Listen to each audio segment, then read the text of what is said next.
I'm Callen Rhodes, 29, and just a few months ago, I stood at the edge of finally owning the home I had saved for over a decade.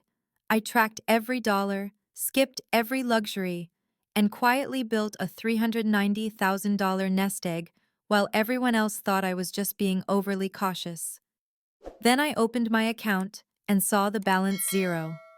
When I traced the transfer, the name on the receiving account stopped my breath. Charles Rhodes, my father, and when I confronted him, he didn't deny it. He said, "Thanks for your discipline. Your money now funds your brother's future." I couldn't help but smile, not because I was okay with it, but because he had no idea what I'd done just days before. If you want to know what happened, let me take you back to the beginning. Drop your city in the comments, and don't forget to like and subscribe. This is a story about control, betrayal, and the day I rewrote the ending. I grew up in a house where every decision, from the way I parted my hair to which books I read, was managed like a corporate project. Our family lived in Charleston, South Carolina, in one of those carefully manicured neighborhoods where the shutters always matched the front doors and silence after 9 p.m. was an unspoken rule. On the outside, it all looked picture perfect. On the inside, it was anything but. My mother, Evelyn, was a marketing executive who ran our household with the same clinical efficiency she used in her campaigns. She didn't raise children, she optimized outcomes. My father, Charles, was a financial advisor, one of those sharp-suited, tightly wound men who believed emotion was weakness and control was virtue. He didn't speak often, but when he did, his word was law, and questioning it wasn't brave, it was foolish. Nothing in our home truly belonged to me, not even my privacy. My room was subject to random inspections, my phone routinely checked. If I wanted to join a club, attend a birthday party, or even watch a particular TV show, it had to be submitted for parental review.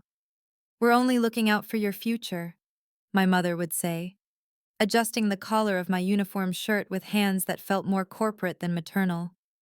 Charles tracked every dollar I touched. Not figuratively, literally. He kept a black notebook in the top drawer of his desk, recording what I spent from weekly allowances down to the penny. "Money isn't for children to worry about," he'd say, while documenting how much I paid for lunch at school. It wasn't about teaching me financial literacy, it was about power. The contrast between how they treated me and how they treated my younger brother, Jordan, was like watching two different families operate under the same roof. Jordan was 4 years younger, loud, impulsive, and adored. He had a room that they never entered without knocking, hobbies they funded without question. A car at 17, wrecked and replaced in the same week, with zero consequences. "Boys will be boys," Evelyn would shrug, as I sat through hour-long lectures for coming home 15 minutes past curfew. Sometimes I wondered if they even liked me. Maybe I'd just been born into the wrong family. But then I'd remind myself, I wasn't broken. Their version of love just came with conditions, fine print, and performance metrics. Maybe that's why I started thinking about escape before I even knew what freedom felt like. At 16, I took a job at a local coffee shop, slipping tips into a hollowed-out novel on my bookshelf like they were contraband. I didn't know what exactly I was saving for yet. I just knew one day I'd need it. Looking back, it wasn't just the rules they enforced. It was narrative. In their eyes, I was the dutiful daughter who would follow the plan, study hard, stay close, listen, obey. But I wasn't built for their version of success. I was built for survival. And even then, I knew I wasn't going to let them write the rest of my story. The first paycheck I ever earned didn't go into a bank. It went into the hollowed-out pages of a thrifted copy of Jane Eyre that sat on the third shelf of my bedroom bookcase. I was 16, sweeping floors and making lattes at a coffee shop 3 blocks from my high school. My parents didn't know about the job at first, I told them it was an after-school study group. Technically, I was studying, just not what they wanted me to. Every time I slipped a folded bill between the pages, I felt a small flicker of something I hadn't known I was missing ownership. It wasn't much, just a few dollars here and there, but it was mine, untouched, untracked, unexplained. By the time I turned 18, the hiding places had multiplied. There was a second stash behind an old heater vent, and another in a box labeled holiday decorations in the back of my closet. But eventually, I had to come clean. I needed that money to enroll in community college, and I needed to move out. Charles was furious, not loud, but cold, the kind of silence that made the air feel thick. "You'll be back in 6 months," he said flatly, arms crossed, as I loaded the last of my belongings into the back seat of a borrowed sedan. "Life will show you what it costs to ignore good advice." Evelyn didn't say goodbye. She just stood at the top of the stairs, arms folded, watching like she was overseeing the end of a failed project. I didn't look back. The apartment I moved into was 30 minutes outside Charleston. It was small, drafty, and smelled like mildew after rain. The furniture was second-hand, the walls were bare, and the windows rattled when the wind blew. But for the first time in my life, the space was mine. No inspections, no lectures, no surveillance disguised as concern. Just me, a part-time course load, 2 jobs, and a growing sense of self. I lived on peanut butter sandwiches, walked to class in worn-out sneakers, and worked the late shift at a bookstore to cover rent. But I made it work. I stretched every dollar like it was elastic, signed up for scholarships no one else bothered to apply for, and earned transfer credits faster than my advisor could keep up with. 2 years later, I got into a 4-year college on a partial academic scholarship, majoring in computer science. That's when things started to change. I discovered I had a mind for systems, for logic, for solving problems that had clear rules and predictable outcomes, things my childhood had never offered. My professors noticed. So did a small local tech company looking for interns. I started as a junior support developer and worked my way up, often staying late, picking up freelance projects on weekends, and taking certification courses online while everyone else was out drinking on Friday nights. By 25, I was a senior developer with a reputation for clean code, quick thinking, and zero drama. I still lived like I had nothing: roommates, a car old enough to vote, and furniture that came with assembly instructions. Every raise went straight into savings, every tax return, every side gig payment, every unexpected bonus. I tracked it all down to the cent. 30% of every paycheck went into a high-yield savings account labeled House. Not someday or maybe, but House, in bold capital letters on every spreadsheet tab I owned. Not because I cared about real estate, but owning a home meant safety, stability. No more surprise inspections. No more voices telling me what I could or couldn't do. Just walls that were mine. A door only I could open. A key that only I held. I didn't stop talking to my parents. Not completely. I still went home for Thanksgiving. I still called on birthdays. But the conversations were surface level, controlled. I learned to say things like, "Work's going fine," and "Yes, I'm taking care of myself," without offering any real detail. Because I knew, deep down, they didn't ask out of interest.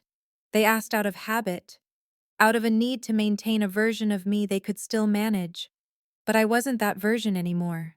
I hadn't been for years. And somewhere between that first paycheck at 16 and the six-figure savings account I built by 28, I stopped being afraid of proving them wrong. I started enjoying it. The first time I met Riley Monroe, I wasn't looking for anything, especially not someone. I was speaking on a cybersecurity panel at a local design and tech conference in Columbia. She was on the session before mine, talking about sustainable space planning with a confidence that made the room go quiet. Her slides were clean. Her voice was warm. Her questions sharp. Afterward, She found me at the snack table and asked something like, "So, what keeps you up at night? Code or capitalism?" I laughed before I even realized I was interested. Riley wasn't like anyone I'd ever dated. She moved through rooms like she already belonged there, but without arrogance, just presence. She listened with her whole face. She remembered what you said. She asked questions that made you feel like your life had more depth than you gave it credit for. We started with coffee, then dinners, then Sunday mornings that blurred into Sunday afternoons. After a year of dating, she moved into my apartment, bringing plants I didn't know how to care for, throw pillows I never would have picked, and a lightness I hadn't realized was missing. Sharing space with Riley didn't just change the mood of my apartment, it changed the trajectory of my life. For the first time, I wasn't doing everything alone. We split rent, groceries, and utilities. That alone allowed my savings to grow faster. But more than that, she grounded me. When I overanalyzed a budget spreadsheet or stayed up too late combing through housing forecasts, she'd pull me back to earth with a simple, "You're allowed to breathe." At the start of that year, my savings hovered just under $350,000. By summer, with bonuses, interest, and freelance projects added in, I was approaching $390,000, so close to my target, I could see the line on my spreadsheet turn green. But I still hesitated. I should wait another 6 months. I told Riley one night, scrolling through real estate listings, "I'm not quite at my goal. What if the market shifts?" She looked at me, all calm pragmatism. "Callen, real estate in this city isn't getting cheaper, and interest rates are still holding. It makes sense to start looking now. Even if we're not ready to buy next week, we should know what's out there." So, we started looking. Weekends became a loop of open houses. We brought notebooks and questions. We toured ranches with avocado green kitchens, two-story colonials with leaky basements, and new builds that felt sterile no matter how many candles the agents lit. Riley asked about light and flow. I asked about insulation and internet speed. Slowly, our wish list took shape: 3 bedrooms, a small yard, a home office, a decent kitchen, and most importantly, proximity to downtown without the soul-crushing commute. Then we found it. A 3-bedroom craftsman tucked into a quiet cul-de-sac just outside Charleston. Original hardwood floors, built-ins that felt like they held stories. A kitchen with deep oak cabinets and sunlight that flooded the room in the mornings. The smallest bedroom had a window facing east, perfect for an office. And the backyard. The backyard had just enough space for a garden. My garden. We stood in the middle of the living room during our second visit. Riley turned to me, smiling. "This feels like you." I nodded, but I couldn't speak yet, because for the first time in my life, I could picture a future that didn't feel like someone else's plan. A space not borrowed or temporary or provisional. A home. Our home. And I remember thinking, as I stared at the front door and imagined a key in my hand, no inspections, no conditions, no permissions required, just one simple truth. This is mine. We didn't tell my parents about the house, not because we were hiding anything, just because we knew exactly how they'd react. Charles would recite the risks of buying during a volatile market. Evelyn would question our readiness, our timing, our motives. Their disapproval was never subtle, and their advice rarely invited a response. So Riley and I agreed we'd wait until the offer was accepted, until it was real, until it was ours. But one Sunday evening over dinner at their house, as Evelyn passed around a tray of roasted vegetables and Charles carved lamb with surgical precision, the conversation drifted, unexpectedly, toward real estate. "You know," Charles said, without looking up from his plate, "those oak cabinets in that kitchen you're considering are a nice touch.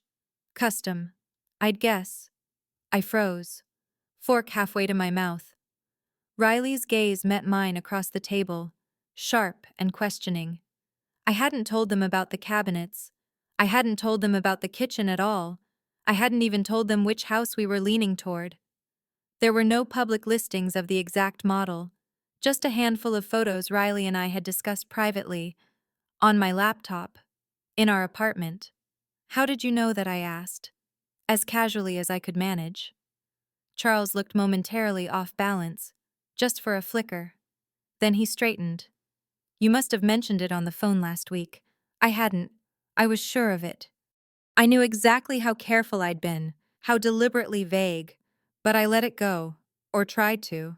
I smiled, nodded, and changed the subject. But the feeling stuck with me, like a tiny splinter under the skin. Not visible, but impossible to ignore. 3 days later, it happened again. I was finishing a late-night debugging session when my phone buzzed. A push notification from my banking app, new device login detected. If this wasn't you, please secure your account immediately. I blinked at the screen. I hadn't logged in today. I opened the app. Everything looked normal. Balances intact. No suspicious charges. Still, something felt off. I called the bank's customer service line. After a round of security questions, the representative's tone shifted. We showed a login earlier this afternoon from an IP address not previously associated with your profile. It appears to be within your state.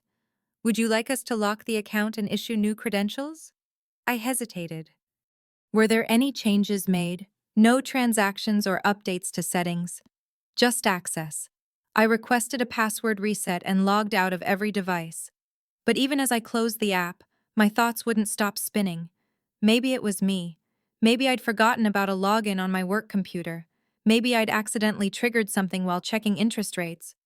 But deep down, I already knew. Something didn't add up. That night, I sat on the edge of our bed while Riley folded laundry across the room. I didn't mention the cabinets, or the login. Not yet. I wasn't ready to say it out loud, because saying it would mean considering what it could actually mean, that someone might be watching. And not just anyone. Someone who knew me. Someone I trusted. I told myself it was a coincidence. A one-off. An error in the system. But 2 days later, another notification came. And this time, I couldn't explain it away. By the second login alert, the excuses stopped working. This time, it wasn't just a notification. It was an email. A successful sign-in from a device I didn't recognize, flagged by my bank's security team. No changes made again. But still, the pattern was impossible to ignore. Someone was watching. Quietly. Consistently. I called the bank a second time. This time, they connected me to Marcus, a security specialist with a calm, methodical voice. Ms. Rhodes, he said after reviewing my account. We're seeing multiple access points over the past week. A few are mobile logins not registered to your profile. Have you noticed anything missing? I felt my pulse in my ears. Not yet, but I want everything locked down. Immediately. He walked me through new security protocols, two-factor authentication, voice verification for transfers, IP restrictions. He also recommended a full scan of all my devices. That night, while Riley cooked dinner, I sat at the dining table running diagnostics on my phone and work laptop. Nothing popped up. No unusual files. No rogue apps. Then I opened my personal computer, the one I used for banking, spreadsheets, and mortgage research, the one I'd had for 3 years, the one I trusted. The scan took longer than usual. Halfway through, a red flag appeared. An unfamiliar program was running quietly in the background, hidden from the main interface, buried under system processes. I stared at the screen, not recognizing the name. I tried to uninstall it. It resisted. I called Trevor, a friend from college who worked in cybersecurity for a private firm. Text me the name of the program, he said, typing while we talked. Hang on. Give me 2 minutes. When he came back, his voice was different. Callen, this is not normal adware. This is advanced spyware. Keystroke logging, screen captures, and remote access capability. This thing can literally watch everything you do. Logins, banking, and messages, even camera and mic access, depending on how it's configured. My chest tightened. How would something like this even get on my laptop? It has to be manually installed. Physical access. Whoever did this knew exactly what they were doing. I went still. And then, all at once, I remembered. 4 months ago, during a weekend visit to my parents, my laptop had been sluggish. I'd made a passing complaint at the dinner table. Charles had offered, like it was nothing, to clean it up for me. I do this for clients all the time, he said, taking the device into his office. He had it for over 2 hours. When he brought it back, it was faster, cleaner, like brand new. I had thanked him, smiled, packed it into my bag, and apparently, walked out the door with a digital leash wrapped tight around my life. I closed the laptop slowly, the weight of it suddenly unbearable. My fingertips felt cold. If Charles had installed the spyware, then he'd have seen everything. My bank logins, my savings goals, every email to the mortgage broker. Every spreadsheet is labeled House. Conversations with Riley, real-time numbers, passwords, dreams, the oak cabinets. I wasn't being careless. I wasn't being hacked by some random bot. I was being watched, intentionally, intimately, by the man who had spent my entire childhood reminding me that privacy was a privilege, not a right. Only this time, he hadn't said it out loud. He'd just proven it. I didn't sleep that night.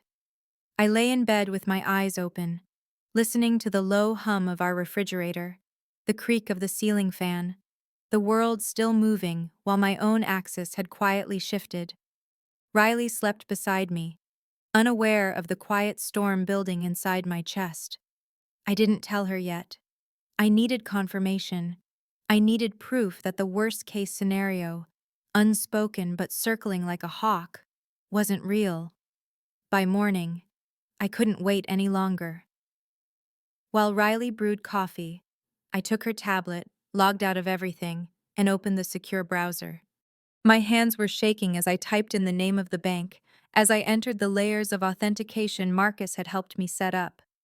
When the final code was accepted, the screen blinked, refreshed, and then settled on a number I couldn't process. $0. I stared at it, willing it to be a glitch, a display error, a wrong account, but it wasn't. I clicked into transaction history, scrolled, found it. The wire transfer had been completed the previous afternoon, just hours after the spyware scan. It wasn't a mistake. It wasn't a phishing scam. It was a direct withdrawal, draining the entire balance of my main savings account, $389,712. The recipient, Callen Rhodes. I didn't scream. I didn't cry. I just sat there, motionless. As Riley entered the room and froze. Callen, what's wrong? I couldn't find words. Just handed her the tablet. She scanned the screen, her expression shifting from confusion to horror in seconds. This has to be fraud, she said, voice sharpening. We'll call the bank right now. If we act fast, they can reverse it. I shook my head. No, I whispered, finally able to speak. It's not fraud. She looked at me. How do you know? Because the name on the receiving account is my father's. Riley's mouth opened, then closed again. She didn't ask how, or why.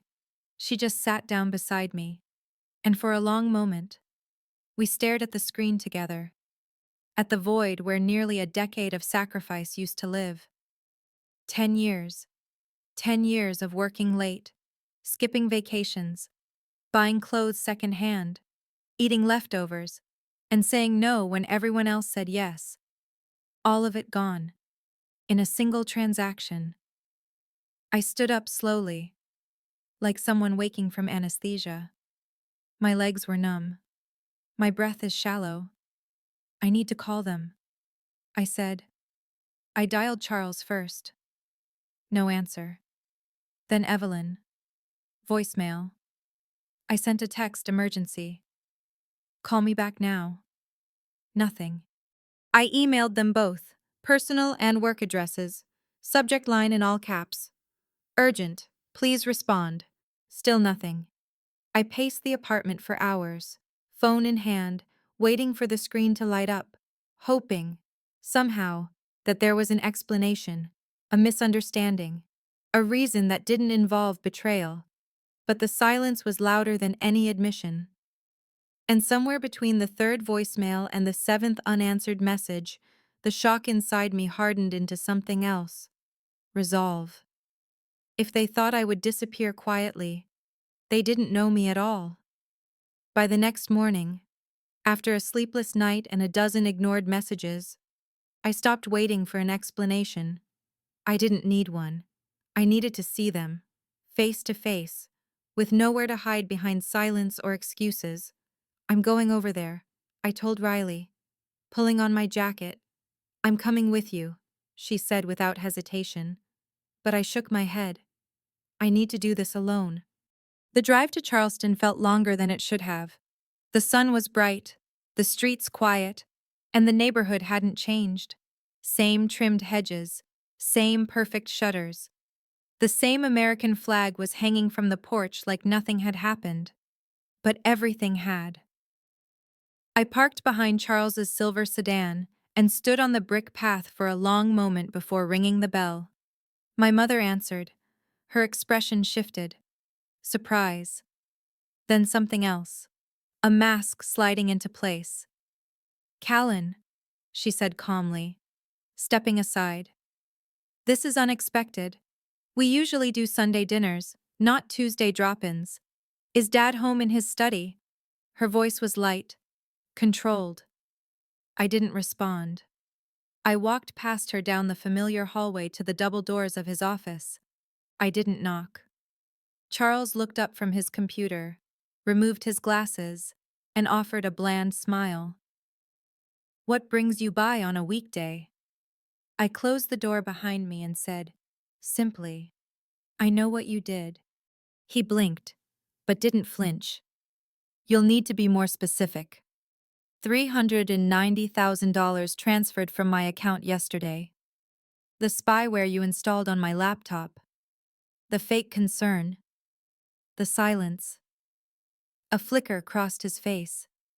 Not guilt, just mild surprise. Maybe at how quickly I'd connected the dots. Then his expression settled into something firm, even familiar. Sit down. Callen, he said, gesturing to the chair across from his desk. The same chair I'd sat in for 100 childhood lectures. I remained standing. Where is my money? Evelyn slipped into the room, closing the door quietly. Richard, she said softly. She knows. Of course, she knows, he replied. Sooner than we expected. But that doesn't change anything. He turned to me. The money is safe. We made a family decision about its best use. I stared at him. You made a decision about money that wasn't yours, that I saved for 10 years. That's not a family decision, that's theft. Don't be dramatic, Evelyn cut in sharply. We're your parents. We've always done what's best for you, even when you don't understand it. I'm 29. I have a stable career, a life. I was days away from buying a house. You had no right. Charles stood up. His height was still imposing. Even now, we had every right. You were about to make a terrible financial mistake, tying up your assets in a property during a market peak. We protected you from yourself. No, I said, my voice rising. You didn't protect me. You stole from me. He crossed his arms. Your brother has been accepted to an elite business school. He has a startup idea that needs capital. His education will benefit this family for generations. And as if scripted, the front door opened, and Jordan's voice echoed down the hall. A moment later, he stepped into the study, stopping short when he saw us all. What's going on? Nothing that concerns you, Evelyn said quickly, but I turned toward him. Actually, it concerns you directly. I took a breath. They stole my savings, nearly $390,000, to fund your MBA and business idea, all without telling me. Jordan's eyes widened. What? That can't be right. He looked at them. Tell me that's not true. Charles's voice turned steely. Callen is being emotional. As usual, we made a decision that benefits everyone. Jordan took a step back. By stealing from her, Evelyn snapped. It's not stealing when it's for your child's own good. She was about to waste it all on a house she doesn't even need. Your future is more promising. Jordan looked shaken. I never asked for this. I don't want her money. I would never take it. Charles waved his hand dismissively. You'll understand when you're older. Sometimes, parents make hard choices. I exhaled slowly, then smiled. A calm, deliberate smile. Well, I said, you didn't get what you think you got. Charles's brow furrowed. What are you talking about? The $390,000 you thought you took. Most of it was gone before you touched the account. I moved $351,000 to a secure bank last week. The account you drained only had $39,000 left. The color drained from his face. That's not possible. We monitored everything. You never made any transfers. No, I said. I didn't. I went in person. Asked for no digital trail. No alerts. Just a paper form and a quiet transaction. Evelyn sank into the nearest chair. You're lying. Call the bank, I replied. Though I wouldn't recommend drawing more attention to what you've done. Jordan stepped beside me. I want no part of this, he said, voice steady. And I'll help you fix it. And in that moment, for the first time in my life, I felt like someone in that house had finally chosen me. I gave them 24 hours, one full day to return what they took. No lawyers, no negotiations, just the money, quietly, and without conditions. They didn't respond. So, on the morning of the 25th hour, I walked into the Charleston Police Department with a file folder full of evidence, screenshots of the unauthorized wire transfer, logs from my bank, emails, texts, and a full forensic report on the spyware Charles had installed. I told the front desk officer I was there to file a report for financial fraud. When she asked for the name of the person who took the money, I said, without hesitation, my father. Detective Kimberly Walsh took my statement. She was in her early 40s, sharp-eyed but patient, listening without interruption as I laid everything out. When I finished, she leaned back in her chair, folded her hands, and said quietly, unfortunately, we see more of these cases than you'd think. Family financial exploitation is more common than most people realize. What's rare is someone willing to stand up and do something about it. She recommended that I contact a lawyer immediately. Criminal charges can take time. If you want to recover your funds quickly, you'll need to pursue civil action alongside the investigation. Through a colleague's referral, I found Sarah Williams, a financial crimes attorney with a quiet confidence and a reputation for handling complicated family cases. Her office was tucked above a bakery downtown. No flashy signs, just polished wood floors and a stack of framed court decisions on the wall. After hearing my story, she didn't blink. First, she said, we file an emergency injunction to freeze any account that holds the stolen funds. Then, we draft a formal complaint alleging theft, fraud, invasion of privacy, and unauthorized access to protected digital information. And from there, we let the system do its work. Sarah moved fast. Within 72 hours, a judge approved the freeze, notices were served, and the Rhodes family found themselves in a place they hadn't been in decades. Out of control, they didn't take it quietly. Charles and Evelyn hired Bradford Montgomery, one of the most expensive litigation attorneys in the state, a man known for defending corporate executives and high-net-worth clients in white-collar disputes. Their official response was a careful blend of denial and calculated justification. They claimed I had borrowed money from them during college, that there had been a verbal agreement to repay those debts over time, that the $39,000 they took was merely the first step in restoring family equity. It was a lie, a full fabrication. I had never accepted a cent from them after I moved out at 19. Not for tuition, not for groceries, not even for gas. They're trying to muddy the waters, Sarah said as we reviewed the response. Typical tactic: shift the focus, suggest it was all a misunderstanding, make you look emotional and ungrateful. I wasn't surprised. But what did surprise me was how fast the story started spreading. It began with whispers from extended family. A cousin's text asking if I was really suing my own parents. A voicemail from Aunt Marianne warning that some bridges, once burned, don't rebuild. Then the media picked it up. A local journalist published an article, thinly veiled, names redacted, about a rising cybersecurity expert whose savings were stolen via spyware installed by a relative. It was speculative, but close enough for people to connect the dots. My inbox filled overnight.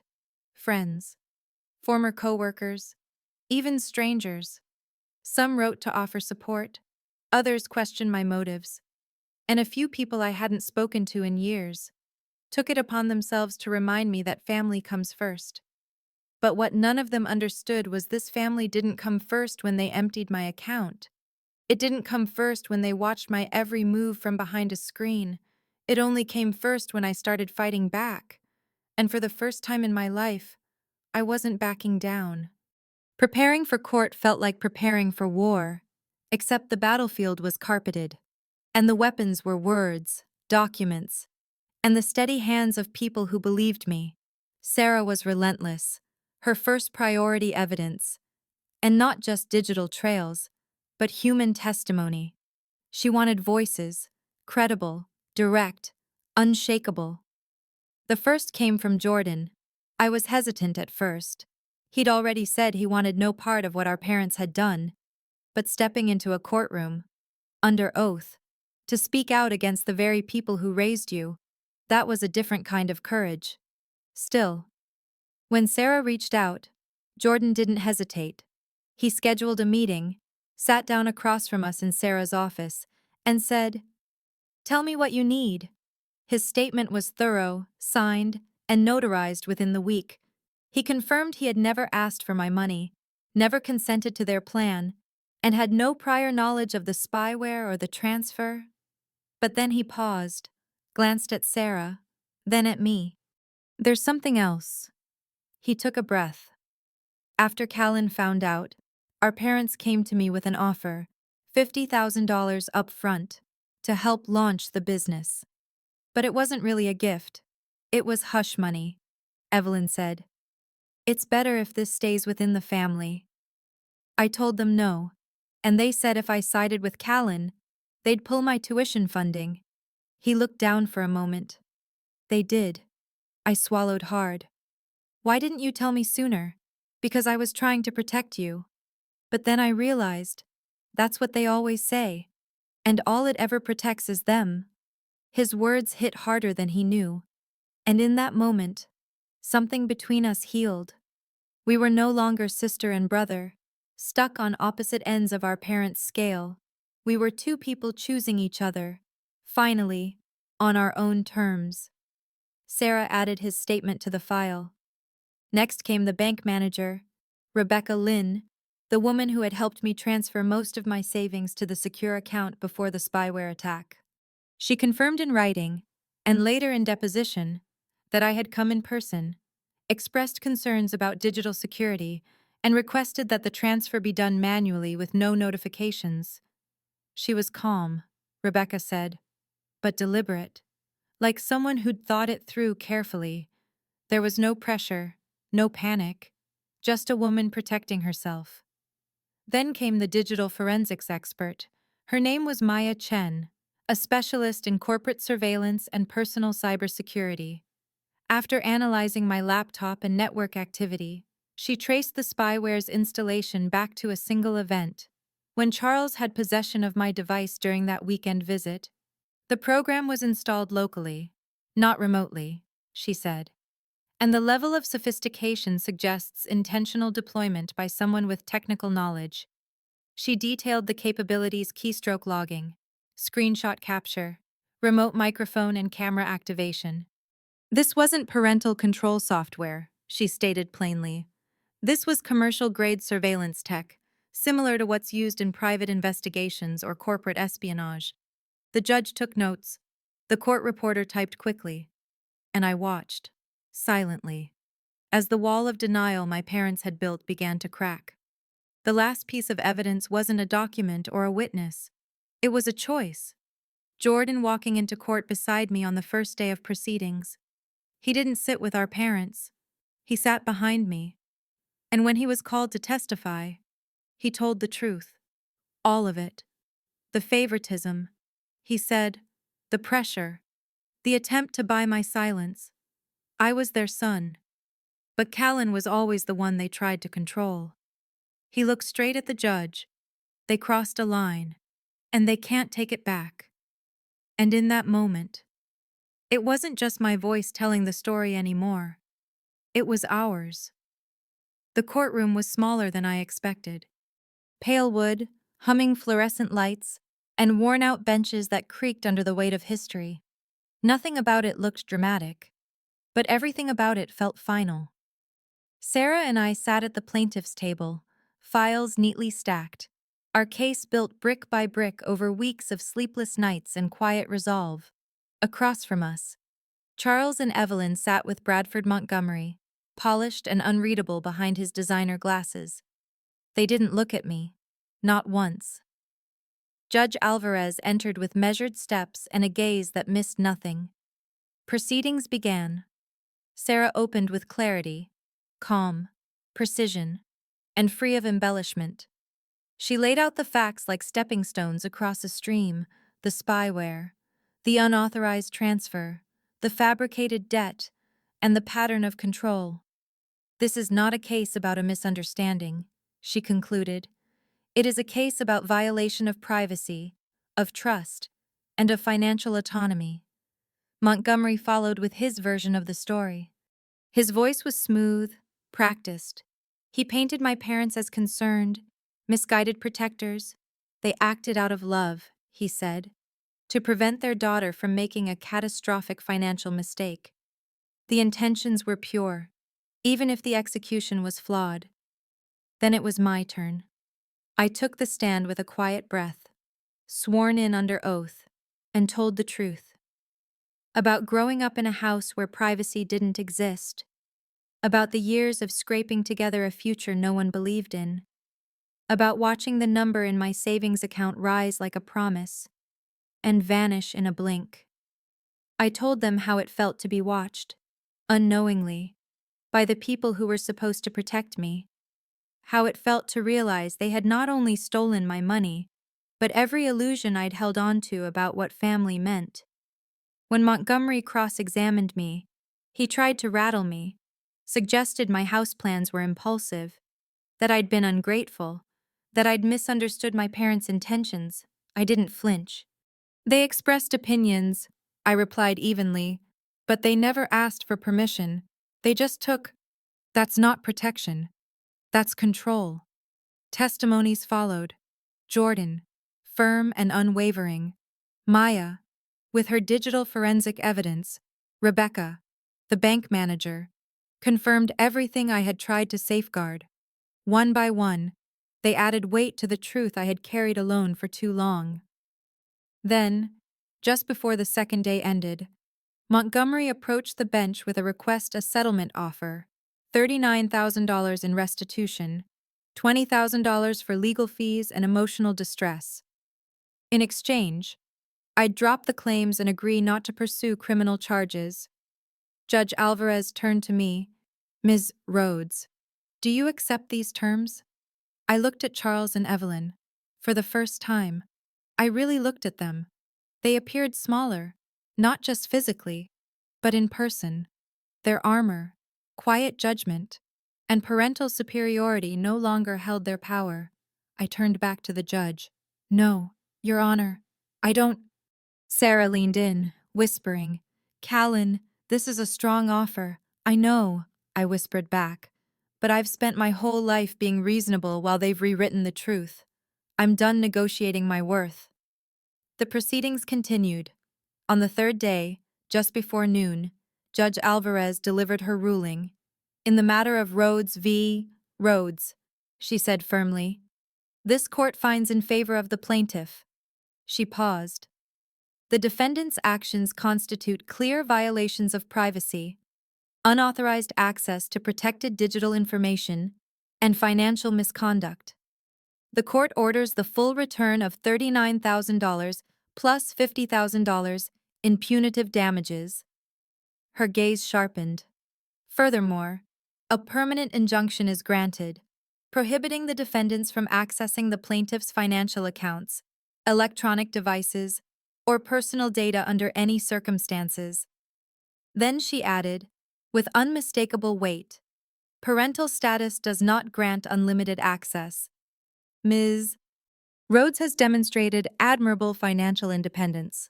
The court finds the defendant's paternalistic justifications to be both insufficient and deeply troubling. The gavel came down, and just like that, after months of silence, tension, and truth-telling, I got my name back, I got my story back, and I got my power back. The check cleared 2 days after the ruling. I watched the numbers reappear in my account, not with joy, not even with relief, but with something quieter, a sense of finality. A door closed behind me, soft but firm. With the court's decision, the money was back. But it was never really about the money. It was about drawing a line and keeping it. Riley and I resumed house hunting, this time with a kind of calm we hadn't felt before. The market had shifted slightly, but the right house came sooner than we expected. A craftsman-style home with wide windows, mature trees, and a porch that caught the late afternoon sun. It was 10 minutes farther from downtown than we'd hoped, but the moment we stepped inside, I knew we weren't compromising. We were choosing peace. We closed in mid-May. 2 weeks later, we stood in the backyard, barefoot on the grass, with string lights overhead, and our closest friends gathered in a quiet circle. Jordan stood beside me as my person of honor, his tie crooked, his vows tearful. Riley read hers from the back of a receipt. Classic. And I couldn't stop smiling. It wasn't a spectacle. It wasn't about proving anything.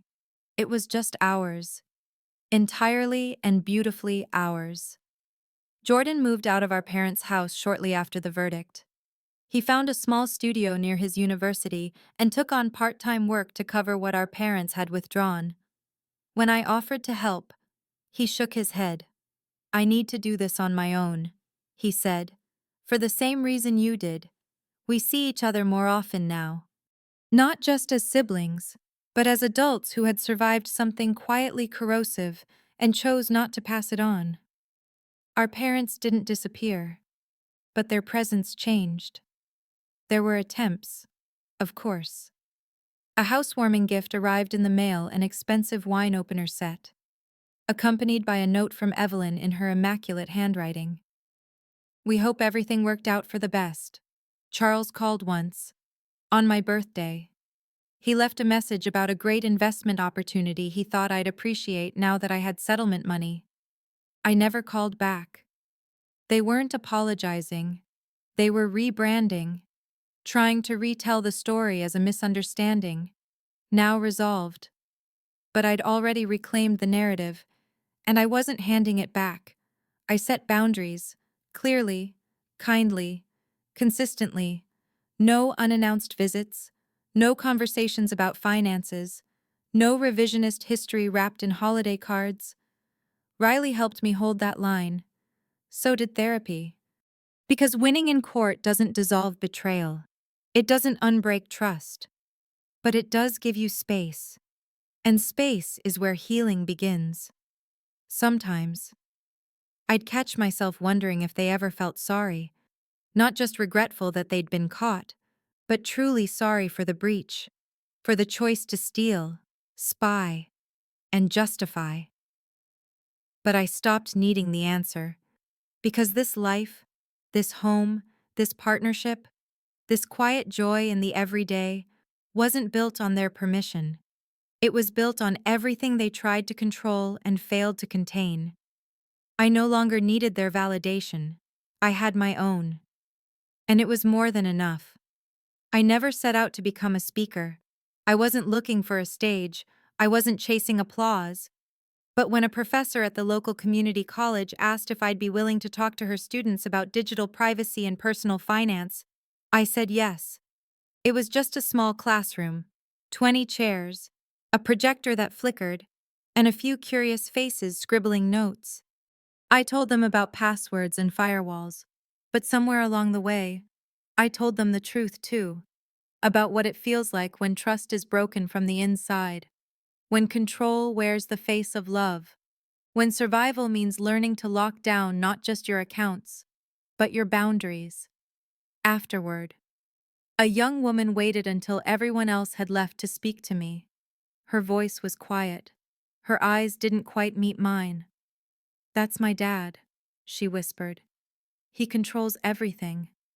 I didn't know anyone else understood. And in that moment, I realized this wasn't just my story. It was a pattern, and breaking it meant sharing it. The guest lecture turned into a monthly workshop. I called it Digital Boundaries. We talked about cybersecurity, yes, but also financial independence, safe devices, emotional autonomy, the right to privacy, not just online, but in your own life. I partnered with women's shelters and domestic violence nonprofits. The room got fuller every time. Riley helped design the materials. Jordan came to the first open session and sat in the back, nodding through the parts he'd lived beside me. And for the first time in a long time, I felt not just free, but useful. Almost a year after the court ruling, on a rainy Thursday morning, an email landed in my inbox. The subject line was short from Dad. I hesitated before opening it. It wasn't long, it wasn't flowery, but it was different. He acknowledged the spyware, the money, the betrayal, no excuses, no rewriting, just a line that stayed with me. I still believe we were trying to protect something, but I see now. We weren't protecting you. We were protecting control. And I'm sorry. I read it twice. Then again, I didn't cry. I didn't reply. Because healing, I'd learned, doesn't hinge on the apologies we wait for. It comes from the choices we make when no one is watching. And I had already made mine. I chose clarity over comfort, truth over silence. Freedom, not the kind you fight for once, but the kind you honor every day. And I chose to keep going. Not because they finally saw me, but because I finally saw myself. And that's how it happened. Not just the betrayal, but the rebuilding. Not just the loss, but the clarity that followed. I didn't get justice from waiting. I found it by acting, by drawing boundaries, and by choosing myself even when it hurt. If this story resonated with you, if you've ever had to reclaim your life from the people who thought they owned it, drop a comment below. I'd love to hear your story. And if you're still on that journey, don't forget to like, subscribe, and stay with me. Because sometimes, healing doesn't come from who broke you. It comes from who you become after.